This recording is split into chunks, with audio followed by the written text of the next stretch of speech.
Welcome to the Swift Half, your weekly session of chat from the UK OCR and adventure running scene. Each week, pub landlord Alan and our favourite regular Ian discuss races, runners and anything else that comes to mind. So pull up a pew, pour yourself a drink and join us for the Swift Half. Hey, my friend, I'm back from my jolly hollies in Beaver. Welcome to the Swift Half. How are you? I'm good. I presume the bull was actually on holiday. Maybe it's the Alan Moore of the bovine world, and it's just taking lots of holidays. I didn't actually see the bull all weekend, which I was quite gutted about. I heard the dogs. You know, whenever I've run at Midlands, I don't hear the dogs through the day. Never ever have I heard the dogs through the day. They were constant. 24 hours of dogs barking constantly in. It's because it's quieter, and yeah, they were going to be course sweepers, I believe. But I was surprised because I heard them about 9 a.m., which, like you say, never really heard them at that time. ETM in the past, I've heard about 4 or 5 a.m., you know, as you're going over that bridge that we didn't go over for WTM, you know, the other access bridge that there is to the left of where Mud Mile is. We didn't use that, and we often do. Yeah, I haven't used that for a while, mate. The last ETM we didn't use it. I haven't used that. The last time I used that, I want to say, was about 5 years ago when it was I did a 5K, 5 mile, or 5K, whichever it was, the shorter version, then I did the longer version. But I did the shorter version because I was doing it with some people from work. But yeah, I've only ever once run over that bridge. Because thinking about it, what they used to do is they didn't send you that way through Mud Mile. They sent you over Mud Mile after the dog leg, and you went the opposite direction, and that's how you ended up at that bridge. Whereas this time you went over Mud Mile, up the hill, do the dog leg, and then back, which is just evil, to be fair. It was all evil, but I'm sure we'll come to that in a bit. It was just all evil. But I'm feeling good. I'm actually, I'm alive, which was a good thing. I survived the bull. I survived the race. So I'm alive. So what are you drinking tonight? Have you been to another... Because you've been on your Jolly Hollies as well this last weekend, so you must have called it several eateries where you can get meal deals. I did call at several places. In the end, I settled for a Tango. Do you remember a few episodes ago we were talking about weird Tango flavours that they've brought out? Because Tango, it used to be orange, and then you perhaps got an apple. Apple was like the exotic Tango. Now they're really branching out. We're having a strawberry smash, which kind of sounds like a potential wedding cake, if I'm honest. I've actually had the strawberry smash. At work, I buy lots of sugar-free pop because it's really, really hot, and I buy them in cans of 24. And Home Bargains is directly across the road from me, so I went into Home Bargains, and they had 24 cans of the strawberry smash, and I think it was $4.99. And I thought, it's going to taste awful. It's going to taste absolutely awful, but I can put it in the fridge. It'll be cool, and it's not bad, is it? It's actually quite nice. It's really, really nice. It's definitely one I'd recommend again. Long-time listeners to the Swift Half, which ostensibly is a beer drinking show, apparently, but I don't think I've had a beer for 52 weeks now. But long-time listeners will know we've gone through all the weird and wacky flavours Tango's throwing out. This is by far my favourite, even better than bog standard apple, if I'm honest, Alan. So what are you drinking? Are you actually on alcohol? Well, it's all about product placement, apparently. So Matt Brooks was talking about it at the brunch of the day. It's all about product placement. So I'm actually gone with a prime time lager. So Matt, prime time lager, you talked about product placement. Get me the kudos now. Get me the sponsorship. Prime time lager it is tonight, Ian. And it is alcohol, but it's only 95 calories, which is quite good. Are we sponsored by Prime Time? Not yet. Okay.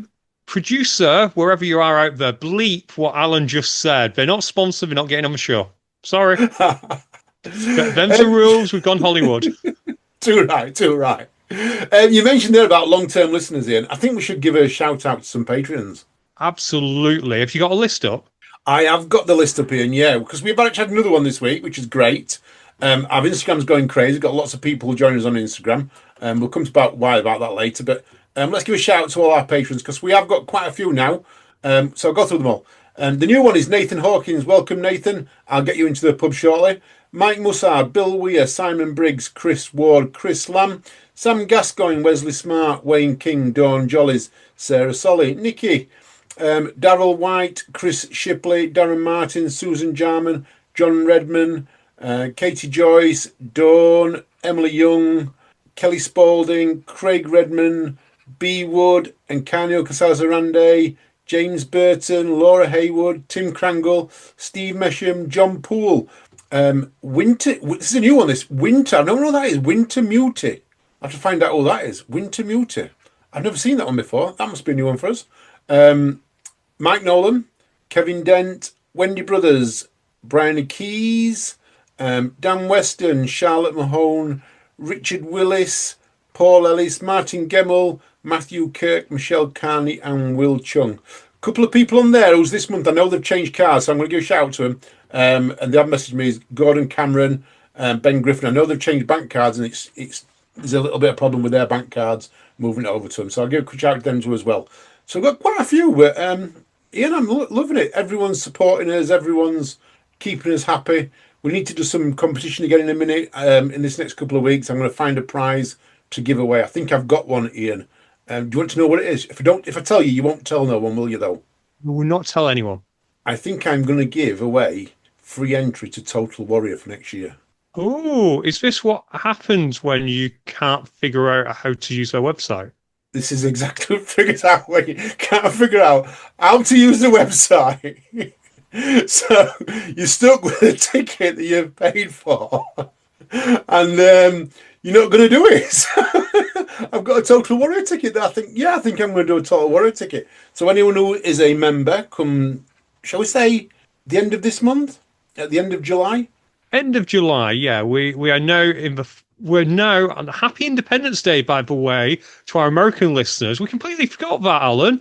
But Oh yeah. at this moment in time, it's 4th of July. Well, if you're listening to it when it goes out, it's 4th of July. Happy Independence Day to all our American listeners. So yeah, from the 4th of July to the end of July, either join Patreon or buy us coffees as well. Will that work?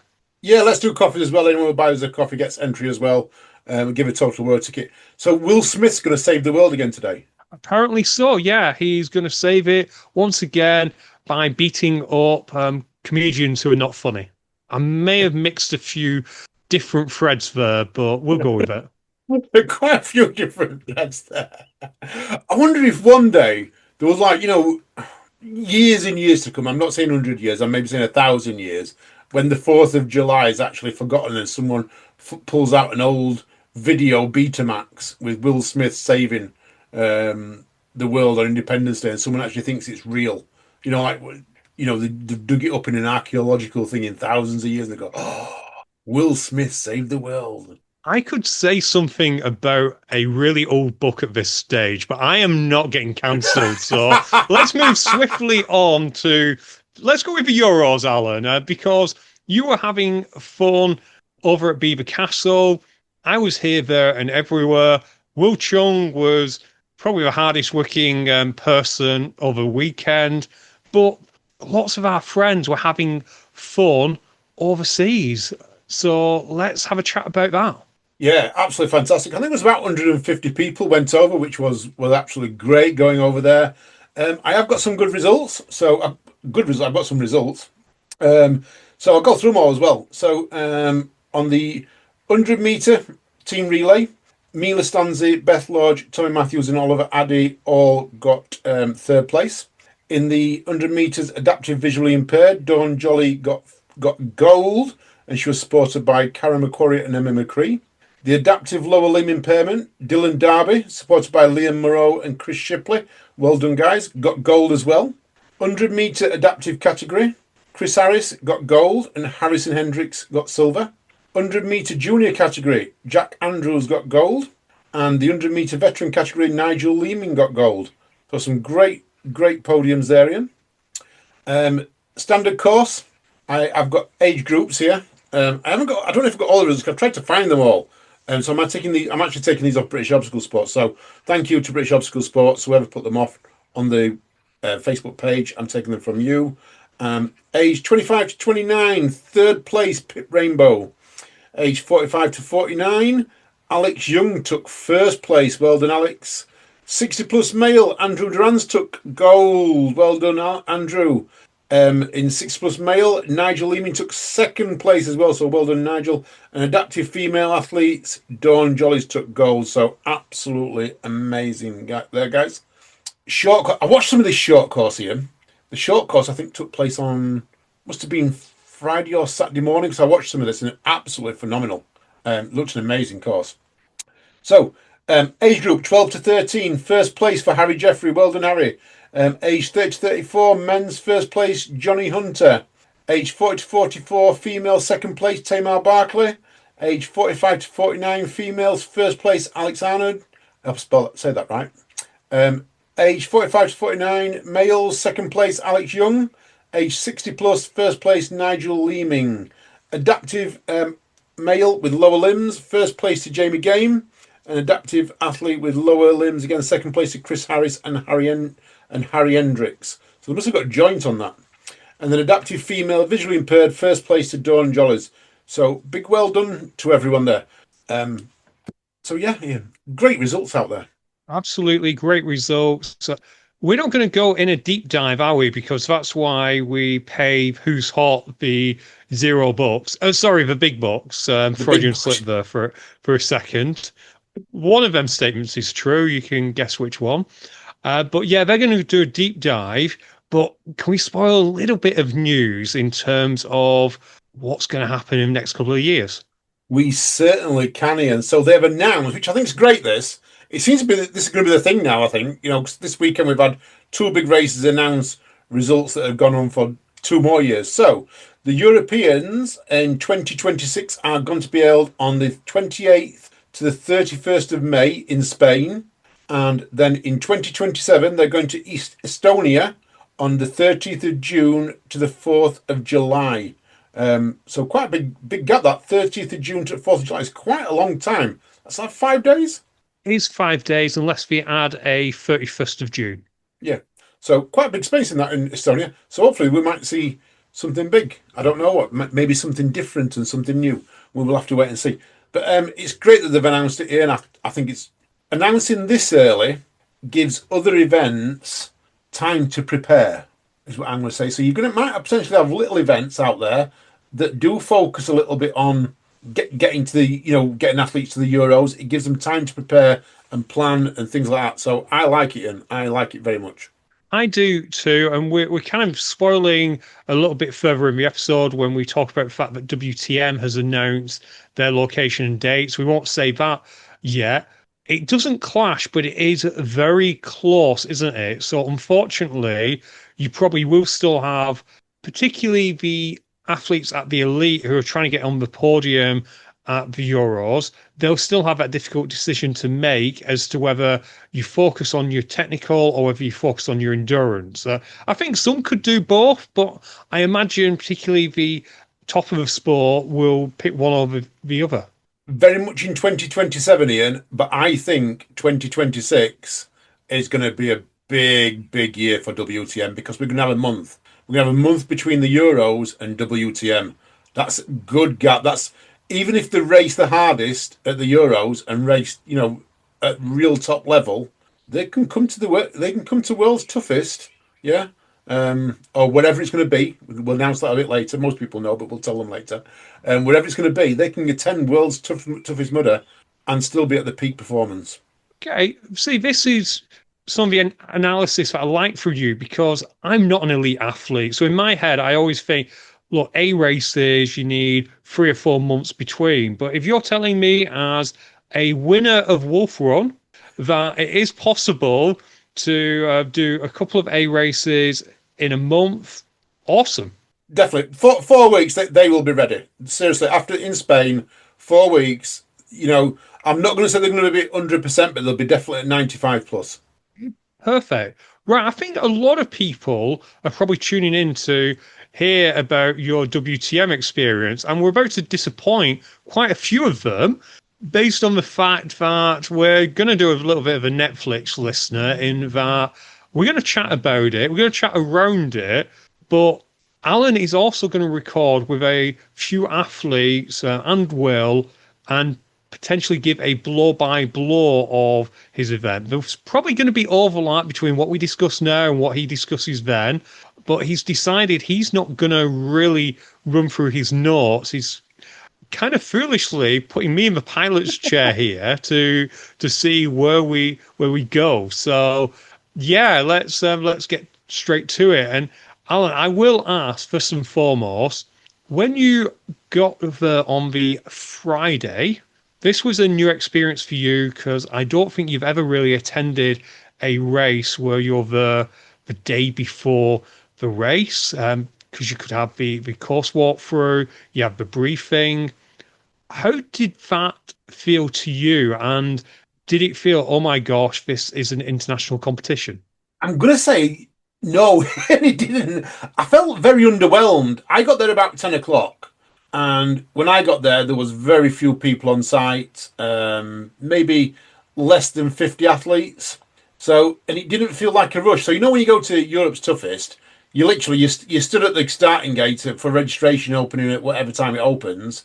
And it's a mad rush to get there, and get in there and then get to your pit and everything else. There wasn't that mad rush. So I'm thinking, oh, wow, this is a bit strange, a bit different. So I guess I got set up, and then the course walk itself. I'm probably a bit too much away. I was underwhelmed on the course walk as well, because Matt Brook had told me on our podcast that there was going to be so many amazing top quality obstacles, and they were going to be pushed together. And don't think you're going to do them this way, and don't look at them that way. Don't think I'm going to do them because they're all going to be different. So I was expecting 21 absolutely outstanding brand new obstacles, maybe a little mix on them. Yeah. So the second one, sorry, I'll give a clue away. Second one was Twinkle Toes, spelled TOEZZZ. Great idea. Yeah, liked it.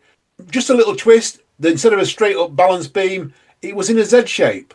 I liked it. It was a little twist. So I was expecting twists on everything, and I didn't get it in. And I got too many normal obstacles, and when I looked at the course, I was thinking, so I'll tell you what I put on my notes here, because I have got my notes up.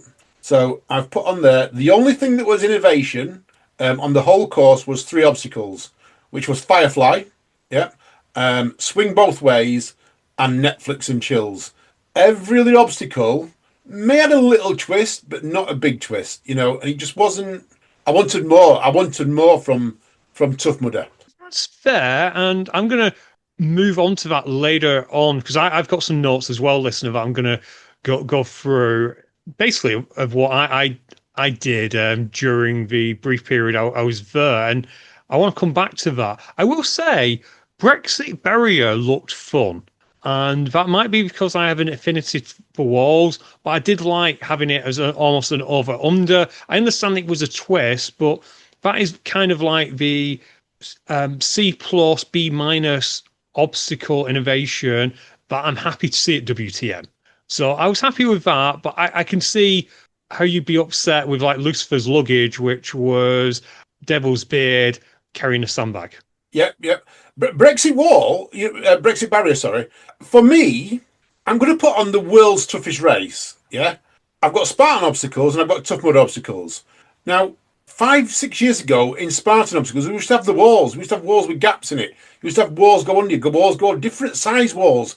This was just 3 walls in. It was like one over, one under, you carried a cargo net, you went under the wall, you climbed over another one.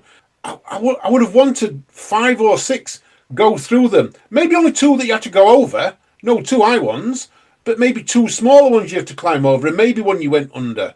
I wanted that a little bit more, if that makes sense, from what they took. Now, don't get me wrong, because the next day at 9 o'clock in the morning, I didn't want any more. I actually wanted less. But that's how the race went. But as a walk around, I wanted more. I can definitely appreciate that. And I had similar feelings. I didn't walk the entire course, listener, because quite frankly, I was being lazy. So as soon as I got to any kind of hill, I turned backwards. That was basically, which restricted me to the field, which always has obstacles in, and to mud mile and swings both ways and the other way. I didn't go up the dog's leg because, quite frankly, I didn't want to walk up the hill.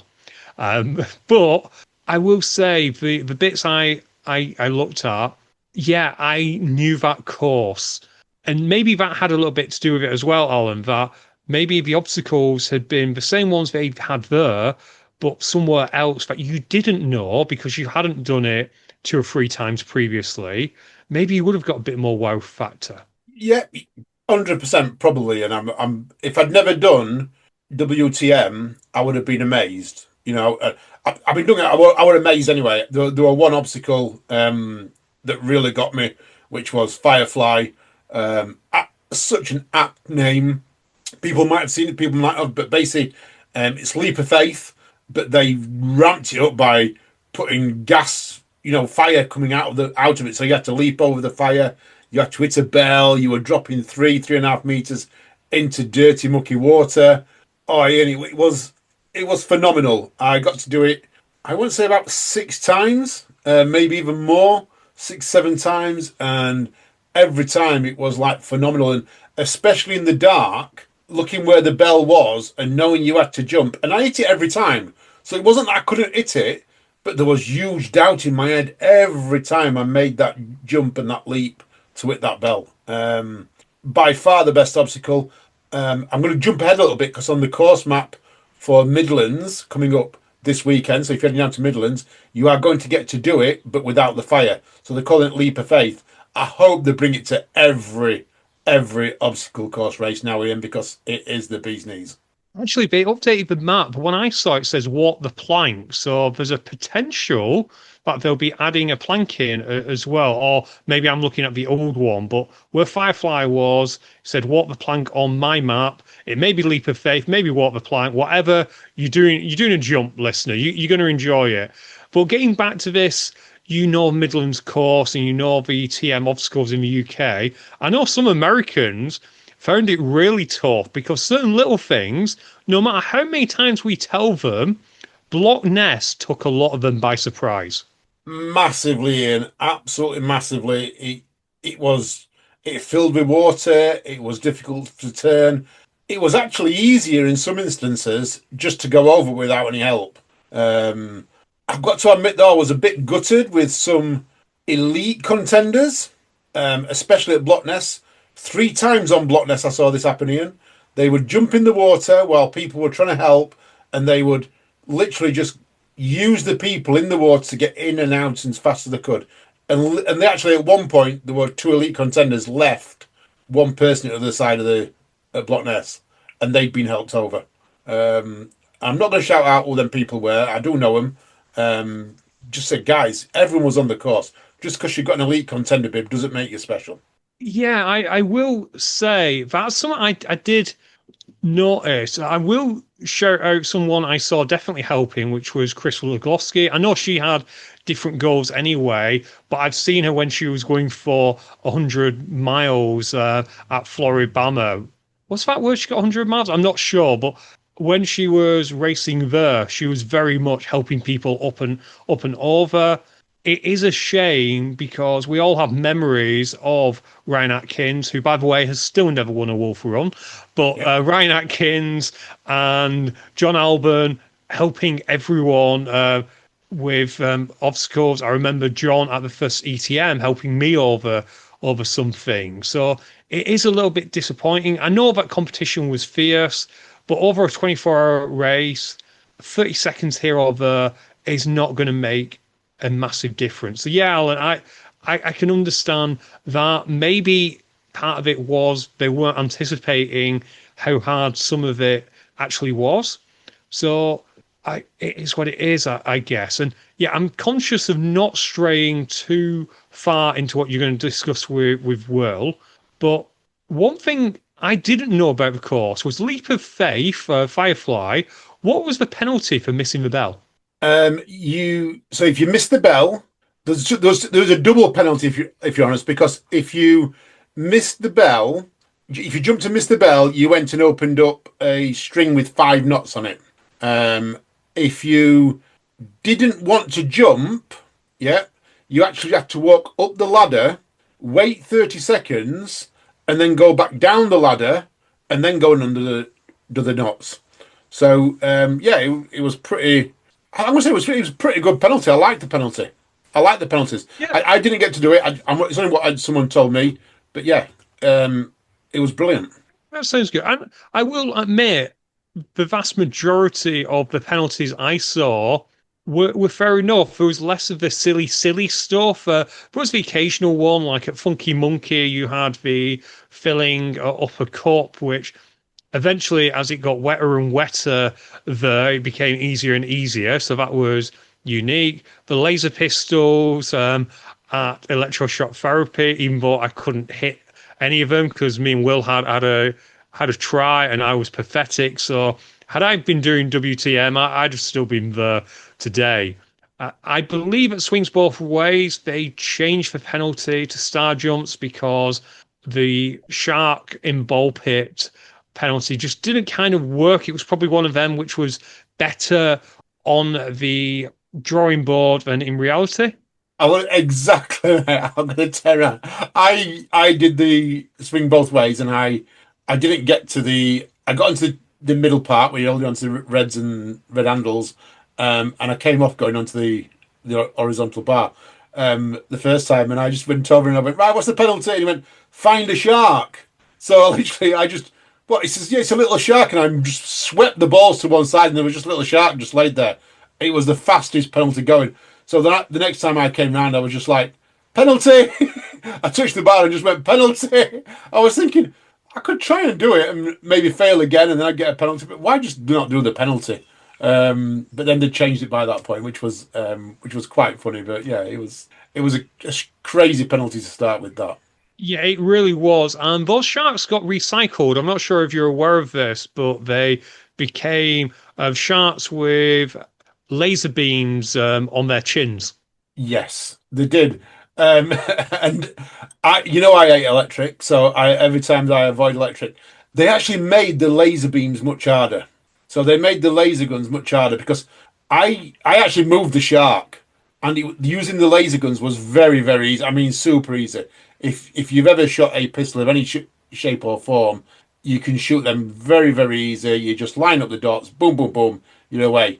But while the shark was there, you just didn't know where you were shooting. You could have been shooting 6 inches to the left, 6 inches to the right, 3 foot below. You might have even been shooting your toes off with them sharks off. You couldn't see anything.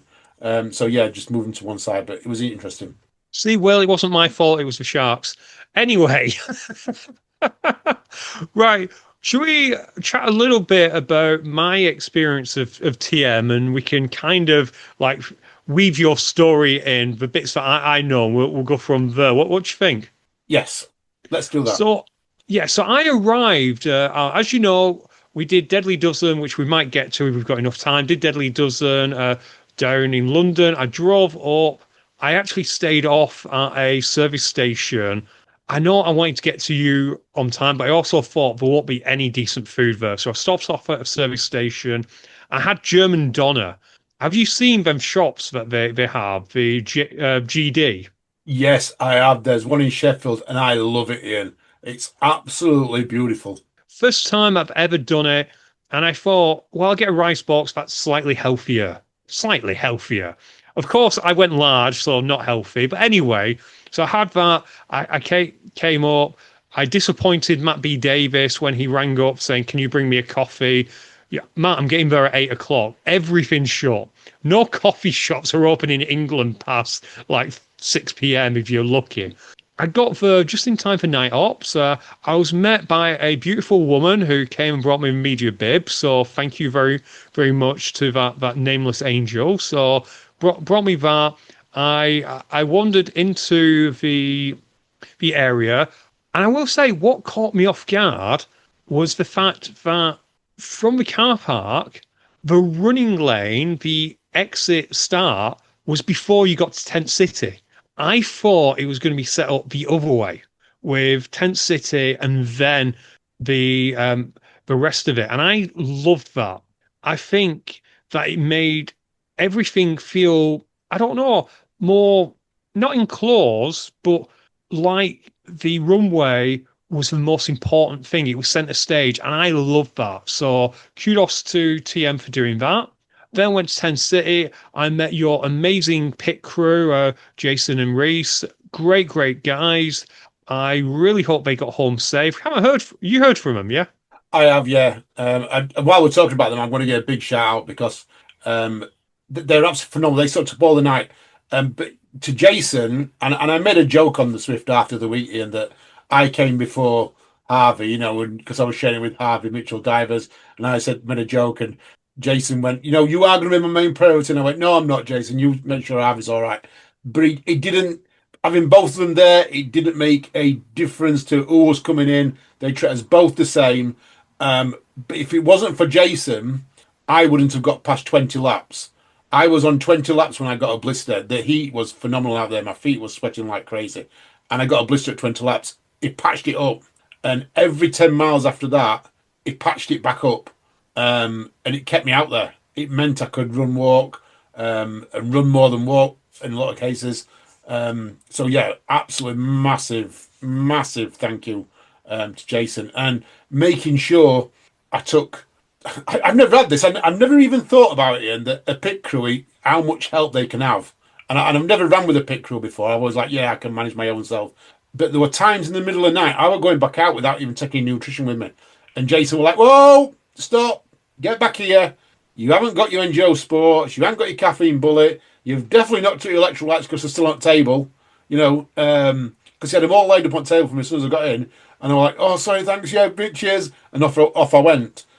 So, yeah, massive thank you to him. Superstar. All through him. Harvey as well on the day was great. Listener, just to clarify, Alan got a blister at 20 miles, not 20 laps. Yeah, 20 miles he was. 4 laps down in the middle of the day. I've never run in heat like that, but yeah.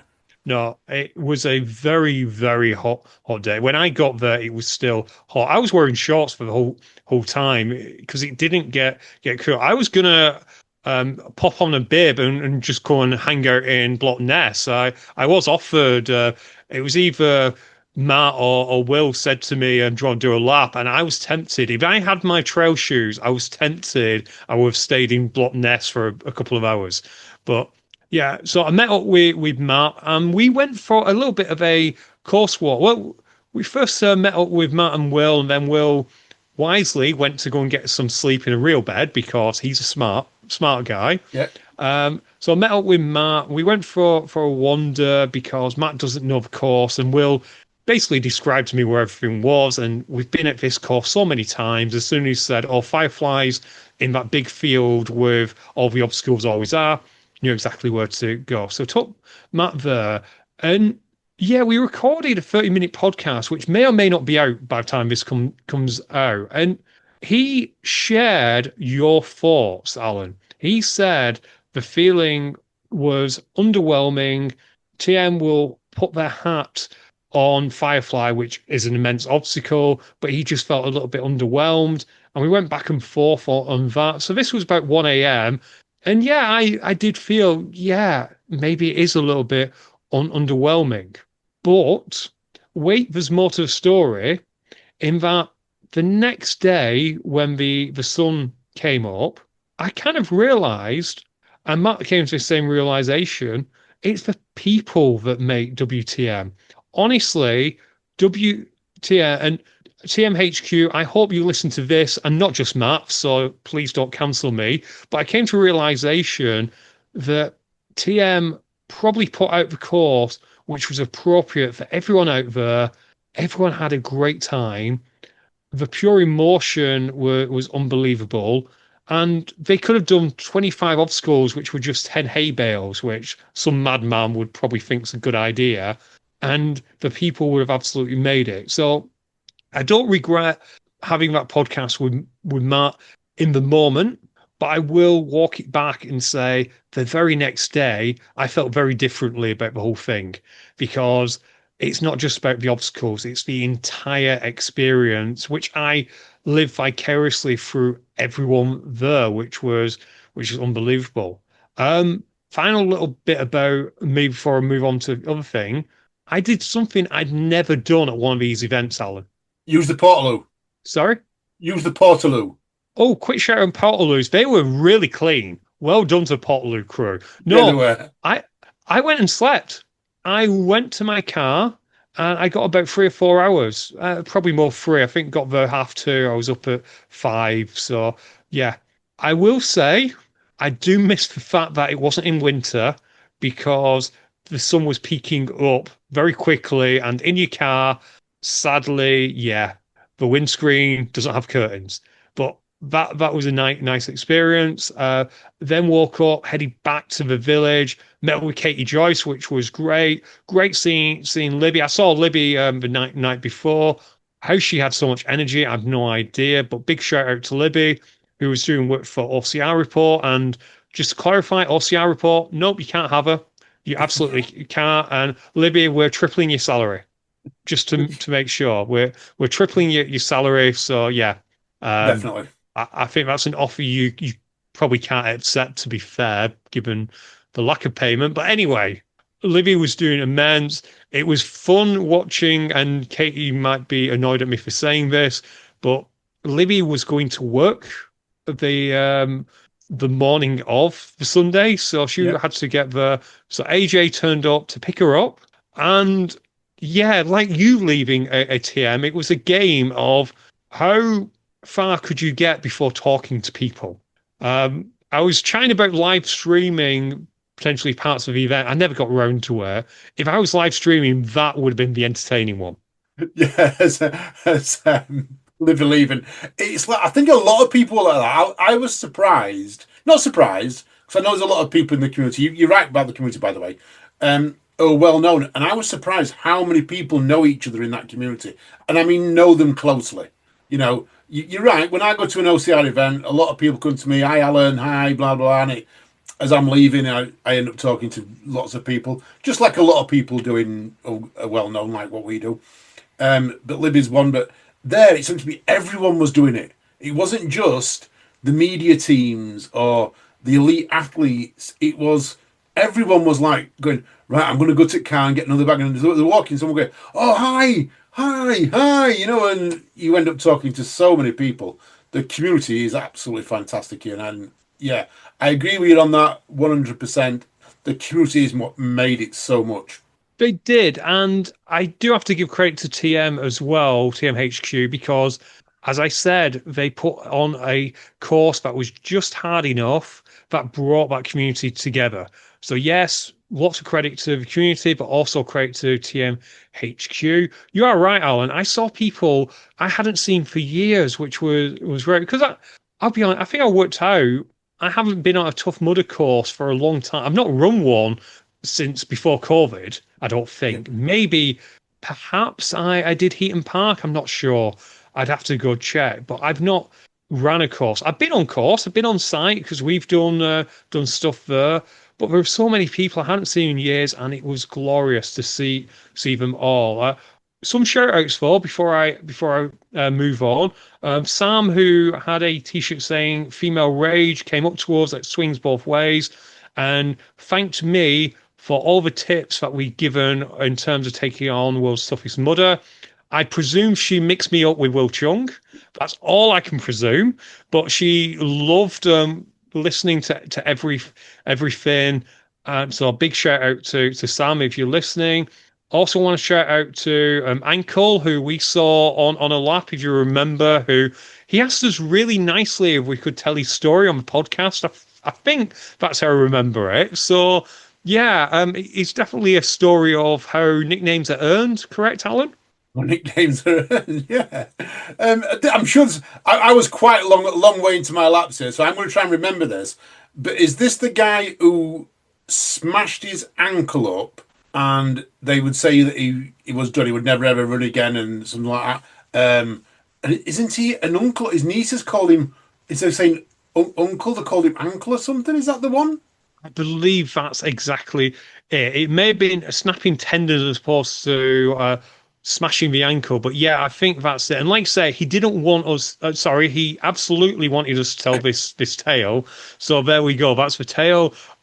Shout out to Leo Brimicombe, whose name I've probably butchered, but he was in the tent just opposite you, if you remember, Yeah. and he managed to do, I believe, 80 miles, despite the fact that in the 12, 13, 14 hours that I was at WTM, I didn't see him leave the pit. Yeah, he just smashed it out. Yeah, every time I came, he was just sat up there with his feet up. So well done to Leo. Woe betide anyone if you ever get off that chair. I'm kidding, Leo. I think I saw you run past Alan a couple of times, maybe. I So think that everyone ran was past that. me. No, I never ran past you. No, no, everyone ran past me at some point. I'm sure that's what it felt like. Shout out to B and the team for 25 miles as well. Absolutely amazing, Alan. Girl power, girl power, Ian. That was no men in that. Absolutely no men whatsoever. All women team, girl power. Fantastic. I was really happy that they gave everyone a 25 bib because it was a team effort. So amazing job to TMHQ for having that many bibs. I didn't realize they'd have that many bibs available. So well done to them. So that's the shout outs. I want to circle back, and yeah, this is going to be a long episode. It's a unhurried full, as It our is. friend Sophia would say. But let's circle back to your race for a second, Alan, because I do have a slight confession, and I'm sorry. Okay. Come on, confess, Ian. Tell me a confession. Right, okay. Listen, I have to set the scene, I believe. When I left on the evening, well, early morning after Alan, because I hung around until you went out on your next lap around about 2 a.m. You'd come back, I waited for you to go, and then I went and got some sleep. When I left, you were in great spirits. You were enjoying it.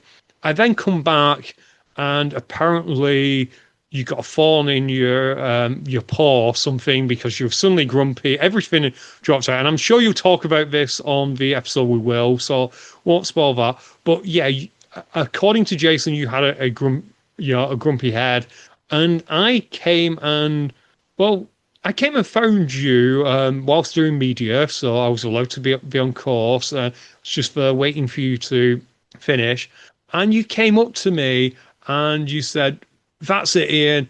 I'm done. That's it. I'm not going out again. I'm done." And I told you you were in a podium position. Yeah, you said I'm currently in third place. I absolutely did. I said that, and that it was the truth. That's not what I'm confessing.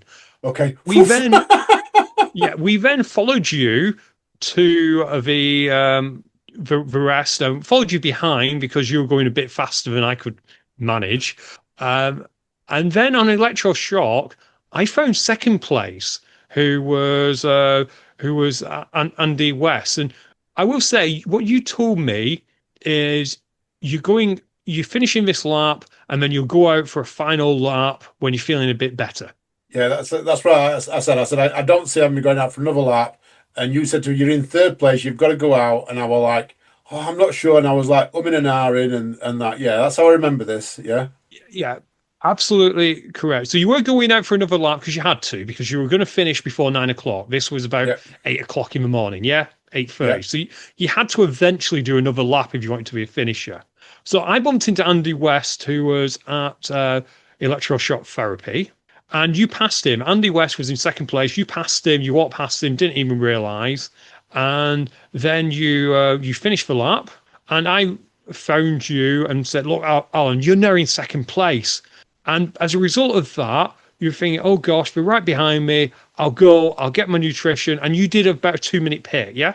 It felt shorter than that, and it felt like I went in. I said to Jason, "We're fast pitting," because I was going to do my feet and everything if I was going to go back out. And I was like, "Jason, we're fast pitting," and he went, "Right, here's your water, here's your electrolyte tablets, empty your pockets," which I did, and he just filled my pockets back up, and we were back out. I'd not even had time to say anything. Here's a confession. Andy West had already told me he wasn't going back out. Ian, Ian. So Oh, you were always going to be Andy West. The person in third place or fourth place at the time, Chris James, he was still going to continue. He did go out for another lap, but given your goal was only to podium, and given what you knew about Joe Parry, how he was probably only one more lap to do, and you were a lap ahead, yeah, you probably could have podiumed had you taken your initial plan and then just gone out about an hour later. without a doubt, and I think I probably would still come in second because I saw third place. Do you say it was Chris Brown in third place? I'll come to it in a minute. Chris James. Chris James in third place. He was actually in the pit next to me, funny enough, which I didn't know at all until the race was over. And he came in about, I want to say about 11:45. So I could have actually gone out much later, and I could have had a couple of hours rest and then gone out and still come in second place. But Ian, you did the right thing. You got me out.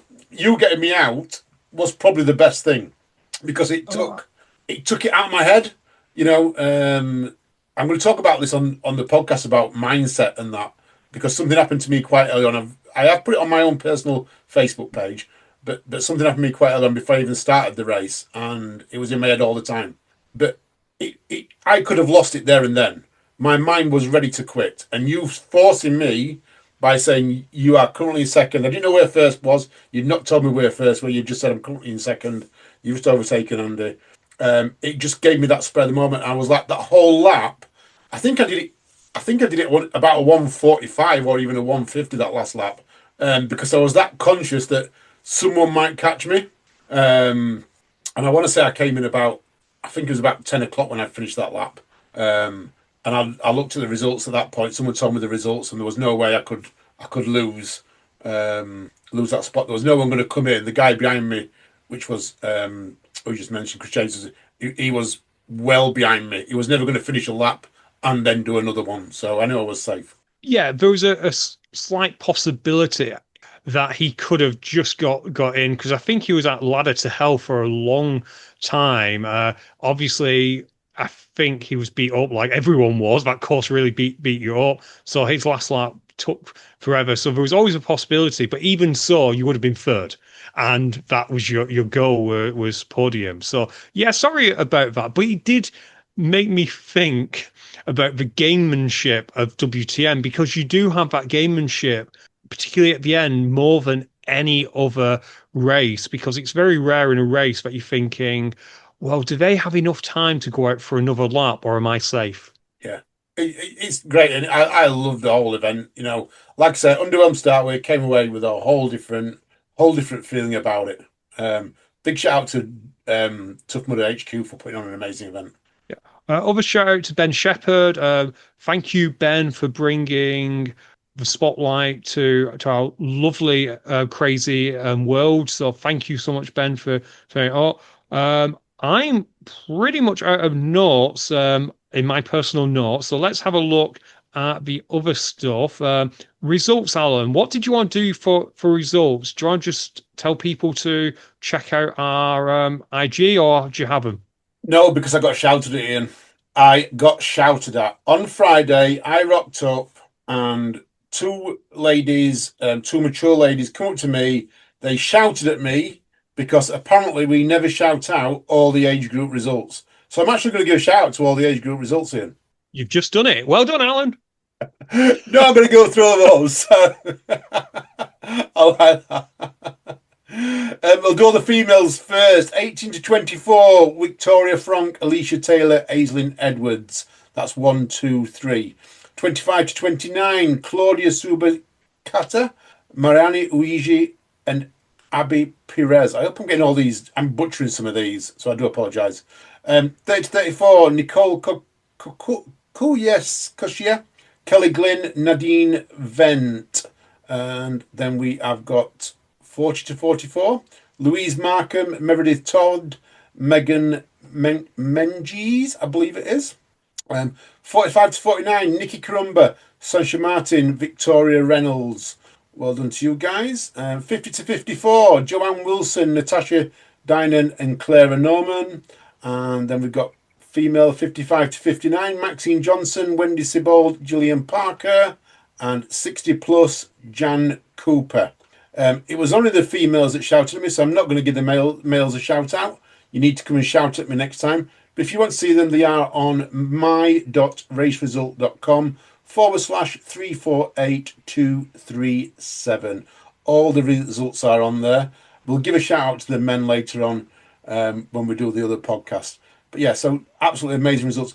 Overall, I didn't give you overall, did I, Ian? Do you want to know overall results as well? Yeah, I'm also interested in male 55 to 59. Can we give that one out? Male 55 to 59. The winner, and this guy was absolutely phenomenal. He passed me when I was on lap 55. I was on lap 55. He passed me going up the hill to Stairway to Heaven, and he was running the hill. So big shout out to John Castle from USA for winning a grand total of 75 miles. Second place was Alan Muddy Duck Moore. What a stupid name. Who calls himself Muddy Duck? Alan Muddy Duck Moore. 65 miles. And in third place, Christopher James on 65 miles. So a podium, Ian. AG podium again. Amazing, amazing. Shall we give the overall as well? Yes, let's go to overall. You know what that means, Ian? Now, it also means that because I podium that I am also European toughest mudder champion at this moment in time. I'm also world's toughest mudder second and also Wolf Run winner. 3 accolades.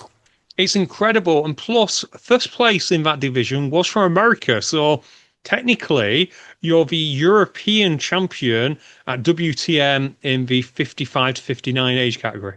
Liking that. I hadn't even thought about it, but that's what I'm going to use now. Since we've come back, I've got to say this one. Since we've come back, I said to Paula the other day, I said, "Would you like a cup of tea?" I went, well, so and so. I said, "You want a cup of tea?" She went, "Yeah." I went. Oh, I says, "I did 65 miles a week, and I've got to get up and make my own cup of tea." I said, and this is now my saying that every 2 minutes I've got to do something. I did 65 miles at the weekend, and now I've got to go and do this. So, let's give a shout out to them. Females, Nikki Karumba with 95 miles, Robin Costa on 85, and Gillian Heller on 85. So well done. In the males, Joseph Rucco on 110 miles, Joshua Fiore on 105. Give a shout out to Joshua because I saw him running. He never looked like he was running fast, Ian. He just ran. He was just constantly running. Never once saw him walking anywhere. He was just constantly shuffling along and kept on going. Big well done to him. I don't think he pitted. He can't have pitted because he was constantly going. And then in third place, Austin Azar on 105 miles as well. Big shout out to Grant Thompson as well for getting the 100-mile bib in fourth place. That's, I think, 2 years, 2 consecutive WTMs. He's got 100 miles now. Well done to him. You get 2 jackets, or do you just have to keep the original? They gave him a new jacket at the brunch, yeah. They gave him all new jackets. They were tailored fit, apparently. Oh, wow. So how can they do that so quickly? Like, had you got 100 miles, had you listened to me at the end of your 65th and gone out and done a sprint lap and got really, really close to 100 somehow, would they have done it there and then? How would they do it? They had lots of jackets at the brunch. So at the brunch, they had 10, 12 jackets. Because they're asking them what sizes they were, and they're all trying different ones on until they got one that fit. So I think it's very much a bit like, is it Augusta, the golf thing? They actually use someone else's jacket there, don't they? But they had loads of them made for this. They had several made. Oh, perfect. Let's talk about the brunch. Like I say, we're coming on close to an hour, but we'll probably go a little bit over our usual. This was your first ever time attending a brunch. I will say I've never been more disappointed to be right in my life, but this is me watching it. I predicted that the brunch would likely be in a backdrop tent. And Alan, where were you? In a backdrop tent. Yeah, massive marquee, Ian. I'm going to say the brunch was amazing. Yeah, I've never been to a brunch. I loved it. The downside, it was 40 quid a ticket, It were expensive, Ian. It were expensive. It was an expensive brunch. They could have done it much cheaper and got a lot more people there. Maybe they didn't want a lot more people there. I don't know. They looked to me like there was about 250, maybe 300 people there. It was the food was amazing. That they put on big proper sausages, proper Danish back bacon. I say Danish, they call it British, but it was Danish back bacon.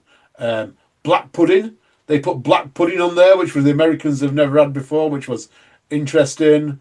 There was eggs. There was everything in it. It was a proper English breakfast, is what I'm going to call it. Proper English breakfast with everything on. Lots of drinks, teas, coffee. Prime time was flowing. So from 10 o'clock in the morning, prime time was in the back corner, just giving beer out if you wanted beer. So yeah, absolutely. I loved it. I really, really enjoyed it. People telling stories. That community feeling was just so rife in that tent. Obviously, I wasn't there, but what I've watched, it looked incredible.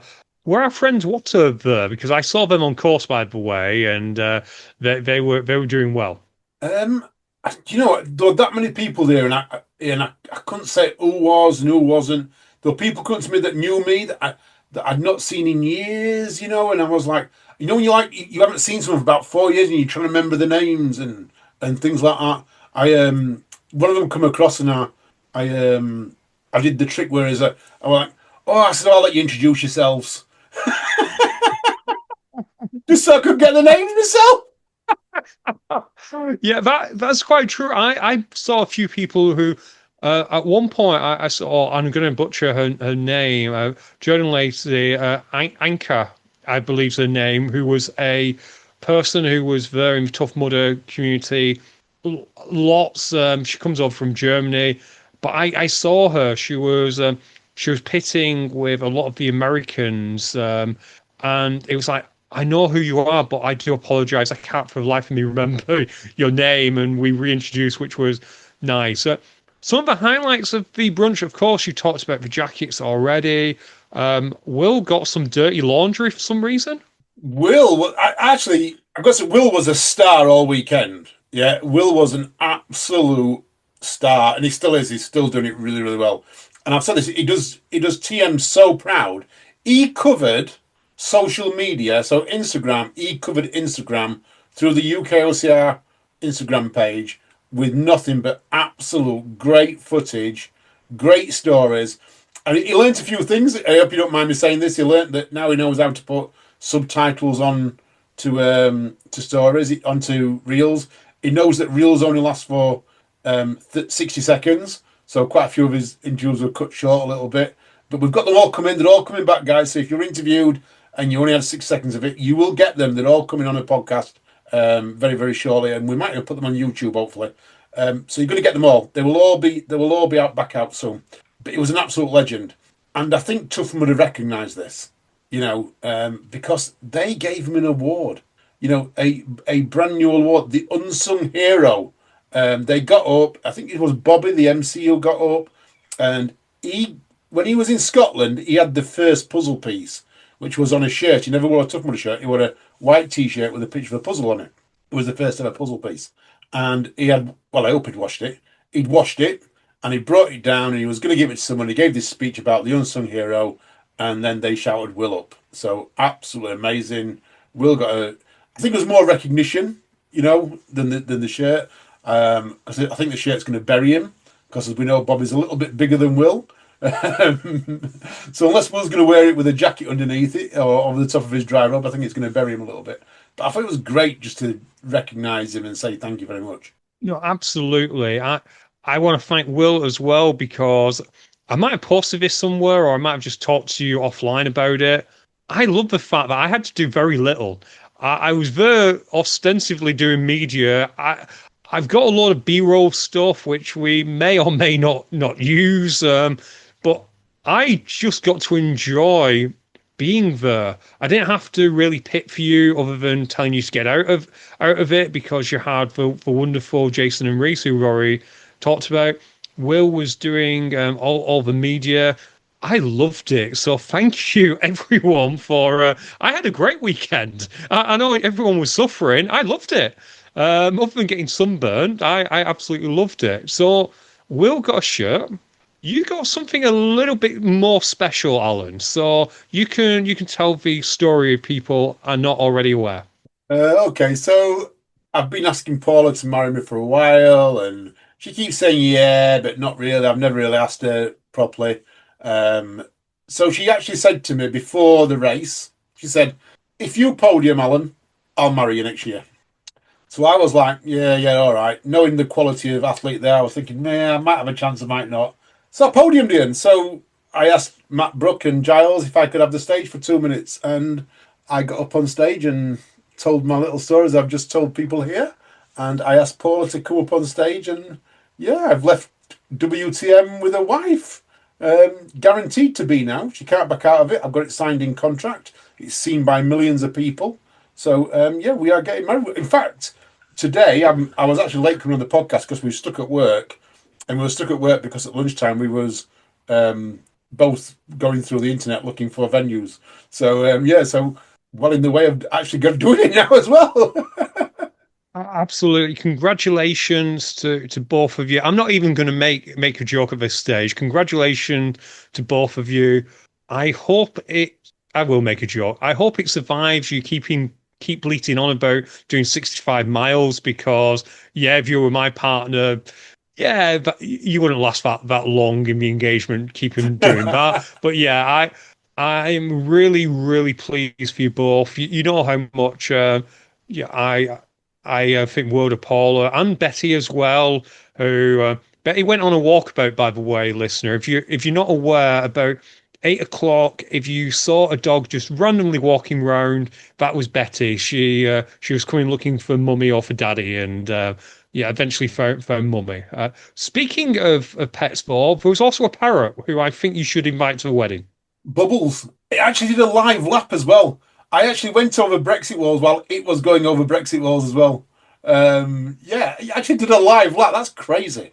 Did we find out who he was? Because he needs to be on the podcast. He's part of Team Broken. That's all I know. I will find out. I will find out. We definitely need Bubbles needs him to be on on the the podcast. podcast. Just Yeah, Bubbles. Yeah, we just get Bubbles on. It'll probably make more sense on a Swift half, to be fair. But yeah, congratulations again to you, Alan. You said looking for venues. No pressure, but I have got the venue for you because what was announced at WTM was the location of the next WTM, and it's got a marquee.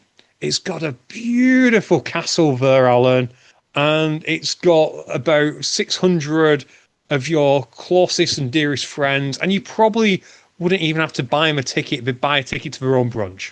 Just saying. But Alan, do you want to say where the next WTM is going to be? Yeah, that's the next thing. And I know what you're talking about, Ian, because actually Matt Brook actually offered me the venue on the day after the brunch. So it's going to be back at Beaver Castle. Yes, June 2026, we are back at Beaver Castle. So it's stopping in the UK for the second year running. And I know the third year. I know it's going to be in 2027. What's it going to be in 2027? Beaver Castle again! We have got 3 years in a row at Beaver Castle. I think it's amazing, Ian. I think it's amazing that WTM and Giles said the reason why actually at the brunch. He said that TMHQ in the UK has been absolutely phenomenal. That they are currently the best Tough Mudder team in the world at this moment in time, which I thought was a great accolade for Matt and Katie and the rest of the team there. And because they are so good at what they are doing, they're going to honour them by saying, "Look, next 3 years, it's yours for the next 3 years. You grow WTM." I think next year we're going to see a lot of Americans come back. I think you're going to see big numbers come next year. Yeah, I hope so too, that they all see that it was relatively easy to get to, because I know that was a fear for a lot of them. The other aspect is I expect it to be a very, very different course. It will still be the same place. They'll still use the field of obstacles that they always do. They'll use that blooming dog leg because, quite frankly, it wouldn't be Middlesbrough. It wouldn't be Beaver Castle, Midlands was the word I was looking for, without that dog leg. But there's so much they can do. We talked earlier about how you could send you the opposite way through Mud Mile and walking of that bridge. There's so much they can do with that venue. I say it's a generic TM venue, but that's because I mean it in the nicest possible way. I mean, you can do so much with it. So I can't wait to see what they are. I know that you and Will are going to be interviewing Matt Brook and Giles in Katie, the near Kate future. Giles, yep, yep. So I will ask you to pass on that I'm really, really disappointed in this venue choice. Why are you disappointed in this venue choice, Ian? Because when it was a one and done in the UK, and the idea was it was going back to America, it was very easy, incredibly easy for me to just say, "Oh, I'm sorry, I'm not fit enough. There's no way I can do it." And we've got a paid gig that day anyway, so I can't make it. Now that it's coming back 2 years in a row, that excuse rings a little bit more hollow. So can you ask him to move it? No, Um, are we hearing now, Ian, that you are actually going to do WTM either next year or the year after? we are not hearing that. This We're is just breaking saying news, it's isn't it? we're saying it's going to be more difficult for me to refuse to do it. We'll definitely see. But yeah, and we know I've not done as many OCRs as I have recently because we've been doing more fitness. I will say that a little part of me really felt homesick when I got there over the weekend. I love being there. So who knows? Who knows? But yeah, if they can move it to Florida for 2026 to take away any potential, I'd really appreciate it. Or ask Matt to sort out the Deca World Championships for the same weekend for the next 2 years. Send it, I don't know, Abu Dhabi, somewhere nice, and send me there. So yeah, if you can sort that out for me, Alan, so I don't have to think of excuses, I'd appreciate it. No, I think I'm going to speak to Matt and Giles and let's get you a ticket to go. We'll see about that. Right, anything more on WTM before we probably go breakneck speed over the remaining notes? We haven't. I was actually going to say we have got some other notes to go. Quickly touch Tough Mudder Midlands map. I've noticed in the different part they're going up to on the Tough Mudder Midlands map this coming weekend. So if anyone's going, let me know how it goes because you're going to double back on yourself and go back up towards the castle. So obstacles 2 and 3, you're doubling back on yourself. And I've never been up there, so let me know what's up there, what it's like. It looks hilly, from my experience, but I've never been up that way. So yeah, let us know what happens up there. Yeah, have a great time. Some of the obstacles will be the same as the WTM. Some will not be. So enjoy. Quick news and notes from fitness racing. Probably very quick. High Rocks. We think he's likely going to go to Boston in September. There's going to be an announcement. Matt B. Davis, he's fourth or fifth shout out today. Um, he did some digging and apparently they've already booked the venue, so expect that announcement soon. Deadly Dozen London, which I did want to talk a fair bit about today, but I might throw it in UKHXR at some point. Maybe I'll get them on. Great time at Deadly Dozen London. Like I say, they were nice, Alan. We mentioned it was a paid gig. We went on a paid gig. Can you I believe know. it? I know. Yeah, we went and did some work for them. We're incredibly appreciative of Jason and the entire team at Deadly Dozen for believing in this podcast and what we put out. So thank you to those guys. It was very hot. As you saw, Alan, I was crispy fried. Oh, I forgot to make my crispy fried duck joke when you talked about Firefly. Oh well, but yeah, I was crispy fried. When I came up. Great venue in Lee Valley. And you know what I loved about it, though, Alan, Go on.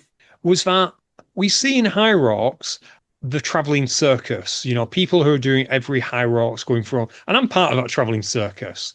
At Lee Valley, the vast majority of people I've never seen at a Deadly Dozen Macclesfield event. Maybe one or two of them have done it, but the vast Oh, wow. majority of the 600 people there were either brand new to Deadly Dozen or they previously done Middlesbrough. So that's just a sign. And I've got to say a big shout out to Jason for the way he operates it. If he wanted to, he could run waves from 8 until it was going dark. He aims 9 to 5. The last wave I think went out, I want to say about 3:30, maybe 20 to 4 to give people time to finish by 5, looking after your staff that way so they're not exhausted, sending them all on the way, making money, but not making a bucket load because to him it's all about the athlete experience. Will they eventually extend the hours? Yeah, probably, but he'll probably do it, probably like High Rocks has done it as the team grows and as he gets more people and he can do shifts. So big shout out to those guys. They have announced parts of their 2026 schedule. They are going to be doing multiple events at Lee Valley, multiple events at Edinburgh, multiple events at Macclesfield, which again, I think is a great idea because it means that you don't have to travel if you want to do 2 or 3 Deadly Dozen and you happen to be in London. You could just do all the Lee Valley events, or if you're in Scotland, do all the Edinburgh events. Big shout out. They've got more events to announce if you haven't already. So I'll keep your eye out on there. And Alan, eventually me and you have to do this race. We'll figure it out. We have to do it. Definitely. I hope. Well, I know that we're getting great feedback from Deadly Dozen, and we've had great feedback from WTM. Just give me a little bit of marketing here, Ian, and say if anyone's out there and wants either Ian to go to a fitness racing podcast or would like Will to go to a race or me to do some media, just let us know. I haven't collared Will on this yet, but it would be paid gigs if you wanted to go, and we can sort something out. But just let us know. No, absolutely. We have. I'm useless at selling ourselves. I'm useless at selling us, aren't I? We are, and we have to confirm here. We've not gone completely mercenary.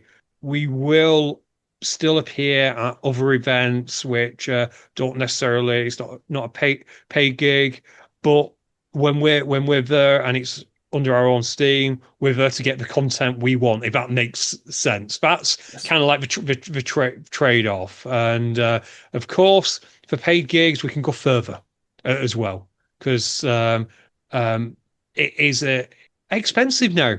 Everything's getting expensive, particularly when you're packing in an overnight trip. But yeah, we're not going to suddenly go, oh, well, this race isn't paying us, so we're not turning up. We're going to be at the races you expect us to.